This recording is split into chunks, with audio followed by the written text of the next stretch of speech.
all the right things and has carried himself in a warrior-like way, in a true battler's way, creates opportunity for himself, and he sees the opportunities that our team gave him. Obviously, being shorthanded like we were, Najee played far more minutes than he otherwise would have.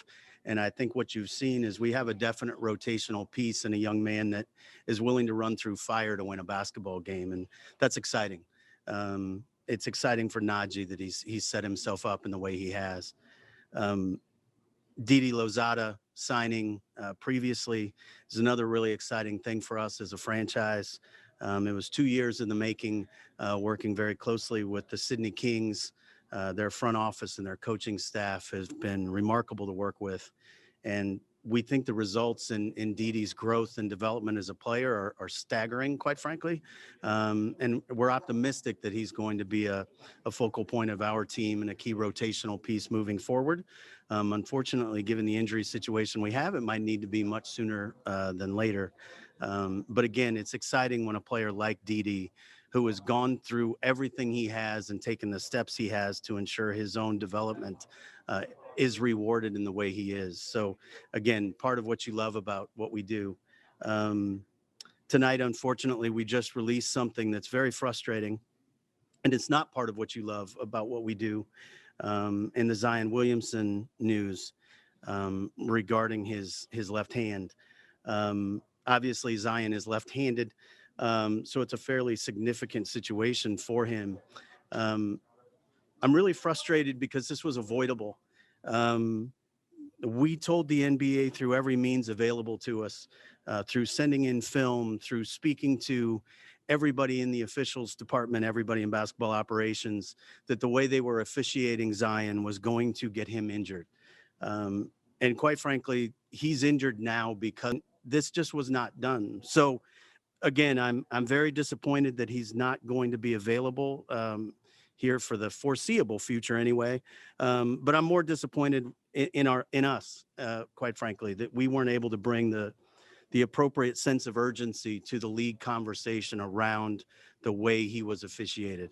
Brandon Ingram continues to work his way back from a left ankle inversion sprain that he suffered in the second Warriors game. I think many of you saw him leave the game. That injury is going to sideline him indefinitely. He's continuing to try to progress to play. Brandon, similarly to Zion, is a player that is willing to do anything to play and to support his teammates. Zion has been playing with an injury to his other hand that every other player I've ever been associated with would have had surgery already and shut themselves down. And he's a player that wanted to be available to his teammates so badly that he played through an injury that, quite frankly, nobody else would have played through. And what reward he got for that was injuring the other hand in a way that didn't need to happen at all. And in order for him to even bring it to our attention, it would have taken something akin to getting hit by a truck. And for him to bring it to our attention, I'm grateful that we found it and we could avoid any serious injury. But with that, I'll take any questions you have. Hey, Griff, with the injury to Zion's left ring finger, when did it occur? When did he raise attention to you guys that it was hurting him? He brought it to our attention prior to our departure that he was still experiencing soreness in the hand. Aaron Nelson and his team sort of rallied to make sure that we got the imaging necessary. I'm very grateful that Oshner was able to get him through the process and the timing that they did to reveal the injury. I believe he probably suffered the injury over a period of time. It's a striking injury and it's a blunt force injury. So he was being beaten on the hand over and over and over again. So for me to tell you one time, I don't think I can do that. I don't think he knows one time. Hey, what's up, Griff? This is Will. How much has this dialogue been ongoing with the league? And we can sense the frustration with you. I guess what's their message been to the team as far as how he's been officiated?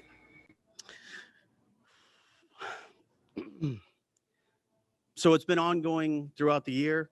I've had multiple conversations with multiple individuals that run the officials, individuals that run basketball operations. We've sent in film. So throughout the year, it's been an ongoing situation. Coach has actually had his staff sending in clips as well in an effort to protect Zion throughout this time. So it's been an ongoing effort. And again, I want to be clear, Will, and I appreciate the question. We failed. We did not protect him appropriately. We did not make the message clear enough because this was avoidable. Hey, Griff, it's Andrew. I know you said it's hard to kind of pinpoint an exact issue, but I do remember him coming out in that last game. He subbed himself out. I think it was in the second quarter, comes back to play. Do you think that might have been, for lack of a better term, the breaking point of when it happened, or is it something that just accumulated? Again, in fairness, Andrew, I can't say that. I don't think he could say that. It's an accumulation of a ridiculous amount of contact that players were making him aware they were doing on purpose. Griff, one of the things that Stan has talked about all year is guys who play the game the right way, who don't flop and fall down, they don't seem to be getting rewarded. And the guys who do flop are getting rewarded. How frustrating is that from y'all's perspective that seems to be the case? Yeah, it's frustrating. I think we have a problem as a league right now, and I think the league, to their credit, is aware of it relative to the imbalance in terms of the way the game's officiated. There's an enormous advantage for the offensive players that do a particularly good job of drawing attention to their contact. Unfortunately, the way you do that is in an abnormal way. You do that through unnatural acts. Again, guys, I'm sure you can sense how upset I am. Zion does not have a technical foul all year. He was doing exactly what he was taught to do in terms of honoring the league's rules around decorum. He was respectful to officials. He was having conversations with officials using the language that the head of officiating told him to use. Brandon Ingram has met with the same director of officiating and had the same conversation, and Brandon continued not to get calls. People will tell you that it's a youth thing. They will tell you that it's a reputation thing. It's asinine is what it is. And when kids are getting attacked in the way they are, and in particular Zion was, this type of thing is going to happen. And I feel to some degree there is an I told you so element of what I'm saying to you right now. But yeah, you're right. If you flop, you tend to get more calls. Yeah, and you mentioned, the effort you guys had all season sending in the film, having discussions with the league. I mean, it's not like Zion's going to get any less physical. So, what do you guys have to do at this point to kind of get the league, on the same page where you can feel like he's starting to get the calls he should get? So in non-COVID times, one of the things we do is we were able to, when Brandon first got here, Brandon was able to, he was playing at the time. He was able to visit with Monty McCutcheon and Kiki Vandeweghe in the league office. They were able to sit together and watch film. Brandon was able to walk through specific instances where contact was more severe than was being called. And the league listened to that. And I think for a period, we had some success in getting a better whistle there. So in a non-COVID time, one thing we'd certainly do is facilitate getting everyone together in the same room. I think there's a total lack of understanding of what it looks like. And I've heard officials say this to Stan. Look, the kid's a beast. He just brings about a bunch of contact. Okay, well, that doesn't have anything to do with what you're supposed to be calling. And I almost feel like they didn't know how to deal with someone so sudden and so strong.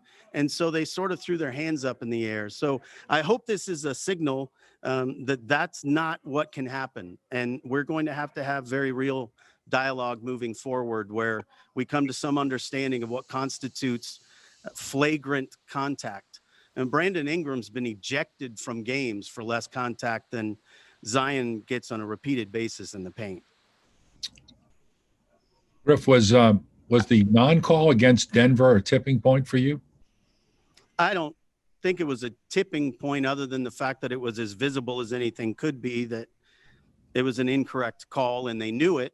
But in that particular play, Ed, you're talking about a play where Brandon Ingram was ejected from a game for a play on Roby from Oklahoma City, where he allegedly had a windup, contact, and follow through on the play. And the player went to the free throw line laughing and told Brandon that he hit him in the hair.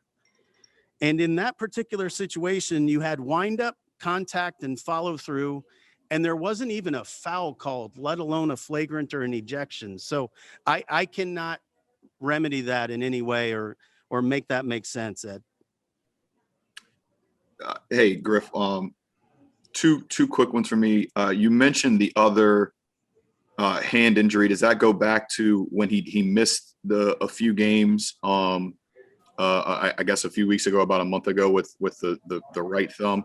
And then the second one is, I know you guys put in the release he's out indefinitely in treatment plan.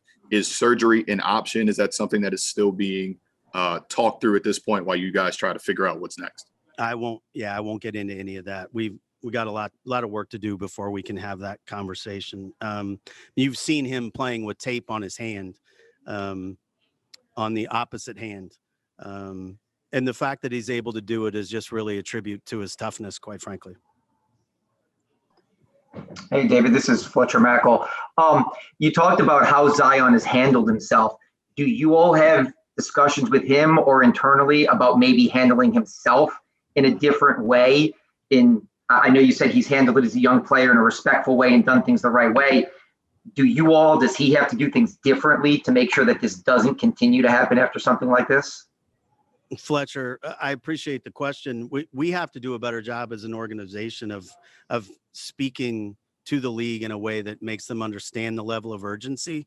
As I said, Zion does not have a technical foul all year because he is respectful, and he's the type of kid that's doing his job and he's doing what's required to win. And he didn't deserve this. I think we'll come to some understanding of what language needs to sound like moving forward, but there's nothing I would have him have done differently. This is on us and this is on the league. Thanks, Griff. Appreciate your time. Thank you, guys. All right, everybody, we'll be moving over to the pregame Zoom. See you all over there.